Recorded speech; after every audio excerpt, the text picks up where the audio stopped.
और यहाँ पर सामने आते हैं राकेश टिकैत जो किसान नेता है, और वो आकर ये बोलते हैं कि 26 जनवरी को ट्रैक्टर रैली निकालेंगे, वो निकलेगी और जो भी बीच में आया उसका हम इलाज कर देंगे। तो यहाँ पर वो किसका इलाज करने की बात कर रहे हैं? देखिए, सबसे पहले बात तो मैं बोलना चाहूंगी राकेश जी, सबसे पहले आप अपना दिमाग का इलाज कराएं, क्योंकि अब किसान नेता रहे ही नहीं और ना ही किसान नेता बोलने लायक है। बक्कल उधेड़ देंगे, इस तरह की एक्टिविटी, इस तरह के वर्ड, ये मुझे नहीं लगता कि बक्कल उधेड़ देने वाले वर्ड या इस तरह के वर्ड किसी भी नेता के मुंह से शोभा देते हैं।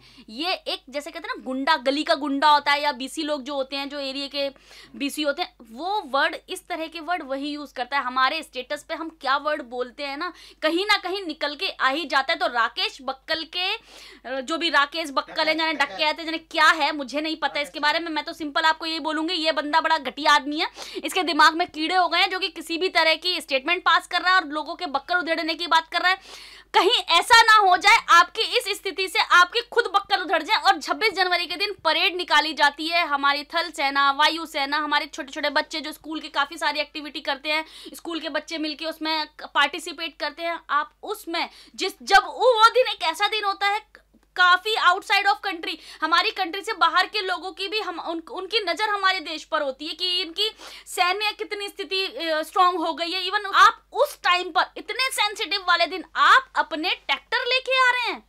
कल को अगर आप कहीं ऐसा ना हो जाए आपकी खुद की बखियां उधड़ जाएं, विदेशी पर्यटक भी आते हैं, ठीक है, और हमारे कंट्री को इंडिकेट किया जाता है कि हमारी कंट्री की वायु सेना कैसी है, थल सेना कैसी है। आप उस जगह, उसमें कहते हैं ना, उसमें खनन डालेंगे, आप ऐसी एक्टिविटी, आप एक ऐसी एक्टिविटी कर रहे हैं जो कि कल को आगे रियॉट का रूप ले सकती है, बलवे का रूप ले सकती है, और आप किस दिन करोगे, वो भी 26 जनवरी वाले दिन। आप मेरे को ये समझ नहीं आता इनके किसान नेताओं को ये क्यों नहीं लग रहा कि 26 जनवरी एक वैसे ही सेंसिटिव दिन होता है। इस दिन कितना पुलिस बल कितना अलर्ट पर रहते, कितनी अराजक तत्व फैल सकते हैं या आतंकवादी गतिविधियां हो सकती है। आप उस टाइम में अपने ट्रैक्टर लेके रैली निकालेंगे। आपके चैनल के माध्यम से मैं यही बोलना चाहूंगी, जैसे राकेश जी बोल रहे हैं ना, हम ट्रैक्टर निकाल के रैलियां निकालेंगे।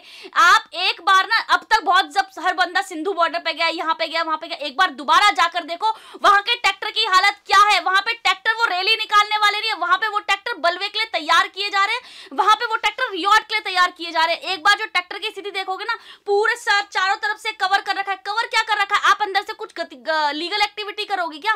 गतिविधियां ऐसी करोगे अपने आप को सेव करने के लिए, अपने आप को बचाने के लिए, कि आपको कल को कुछ भी हो कि पुलिस आप पे लाठी चार्ज ना कर पाए। इसकी ये मैं कठोर निंदा करती हूँ। बेशक पुलिस की बखियां उधेड़ दे, पुलिस इनको कुछ ना कर पाए। मैं आपको दोबारा से ये बोलूंगी, अगर आपकी स्थिति ऐसी रही तो अब आपके साथ तो थोड़ा बहुत तब भी लोग थे, और इस तरह की स्थिति देख के आपके साथ कोई नहीं खड़ा होगा। गवर्नमेंट आपसे कह रही है कि मैं 2 साल के लिए उसको स्टॉप करी, तो क्यों नहीं वहां से हटते हैं?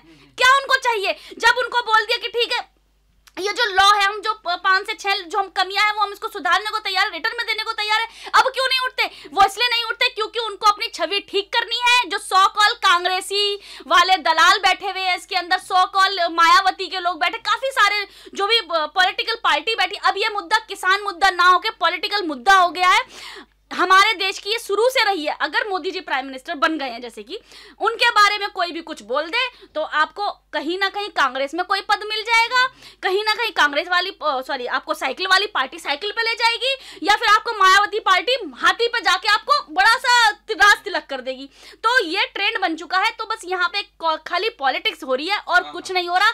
किसी को देश के बारे में नहीं पड़ी, किसी को जनता के बारे में नहीं पड़ी, यहाँ तक कुछ किसानों के बारे में नहीं पड़ी।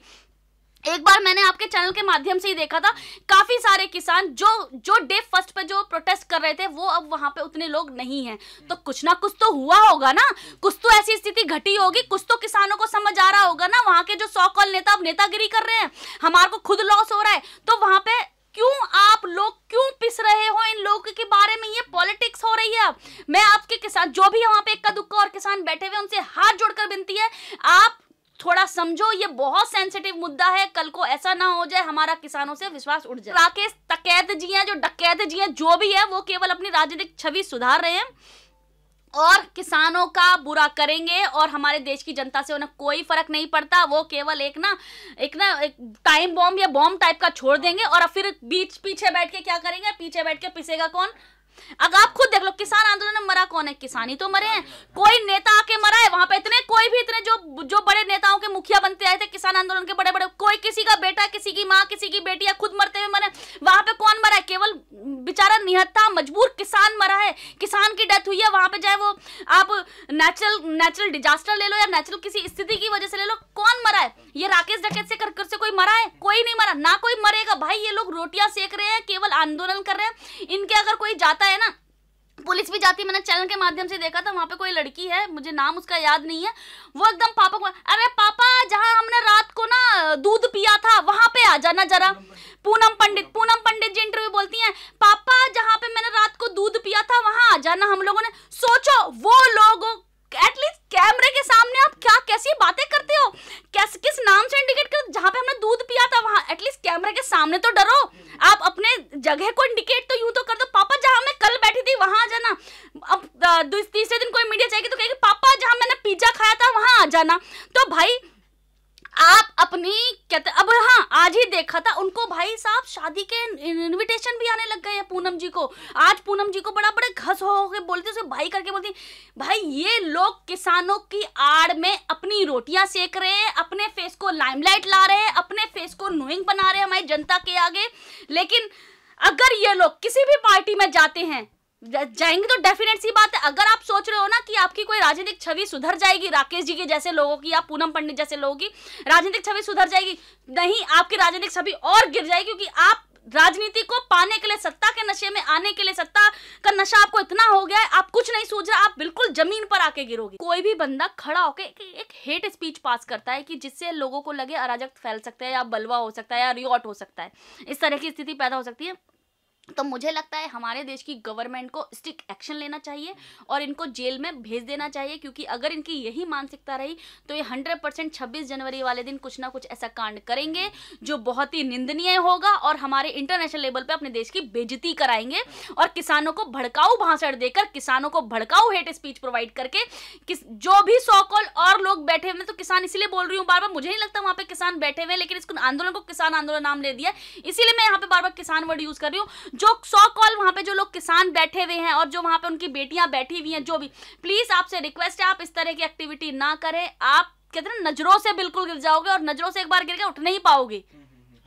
तो क्या लगता है कि जो राकेश टकैत है वो सिर्फ और सिर्फ अपना राजनीतिक फायदा और राजनीतिक रोटियां सेकने के लिए, सिर्फ और सिर्फ लाइमलाइट में आने के लिए, अटेंशन गेन करने के लिए ये सारी चीजें कर रहे हैं? क्योंकि अभी तक उन्हें कोई जानता नहीं था और अब जैसा कि हम देख रहे हैं लोग उनको जानने लग गए अपनी बयानबाजियों की वजह से और अपनी इस तरीके की जो गतिविधियां कर रहे हैं उसकी वजह से। क्या बिल्कुल डेफिनेट सी बात है, जो राकेश जी हैं वो अपने लाइमलाइट में आना चाहते हैं। वो सोच रहे हैं कि मैं यहाँ पे हेट स्पीच दे दूंगा, मोदी के बारे में कुछ बोल दूंगा, किसान आंदोलन के मतलब उसका बहुत बड़ा मुखिया उभर के आऊंगा तो नो डाउट मीडिया हाउस मेरे बारे में बात करेंगे, नो डाउट मेरा नाम नोइंग हो जाएगा, जो कि पहले नहीं था इतना ज्यादा कांग्रेस के टाइम पे, और मे भी शायद हो सकता है मैं कांग्रेस में पहुंच जाऊं। तो उनको कहीं ना कहीं वो अपनी राजनीतिक छवि सुधार रहे हैं। आप लोग सुन लो, समझ लो, दिमाग लगा लो। आखिरी सवाल पूछना चाहूंगा विजेता मैम, क्या लगता है जो हमारी सरकार है, जो ये ट्रैक्टर रैली जो निकालने की जो बात कर रहे हैं और जो ये निकालेंगे 26 जनवरी को लाल किले से लेकर इंडिया गेट तक, तो क्या कहना चाहेंगे हमारी जो सरकार है इनको किस तरीके से रोक सकती है और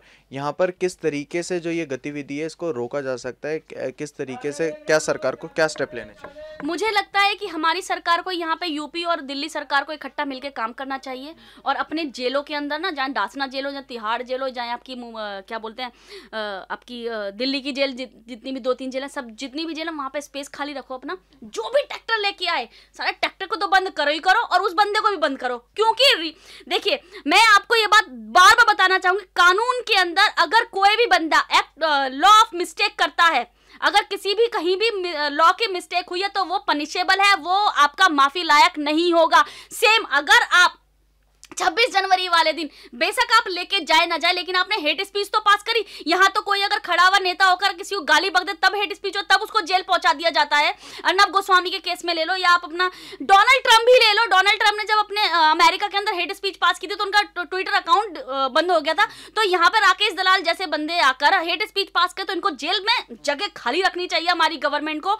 और जो भी इस तरह की एक्टिविटी करते हैं, जो भी ट्रैक्टर लेके आते हैं, जो भी, उनको एक अलग से पर्सनल ना बहुत अच्छा सा इनको वीआईपी ट्रीटमेंट करना चाहिए जेलों के अंदर जाकर।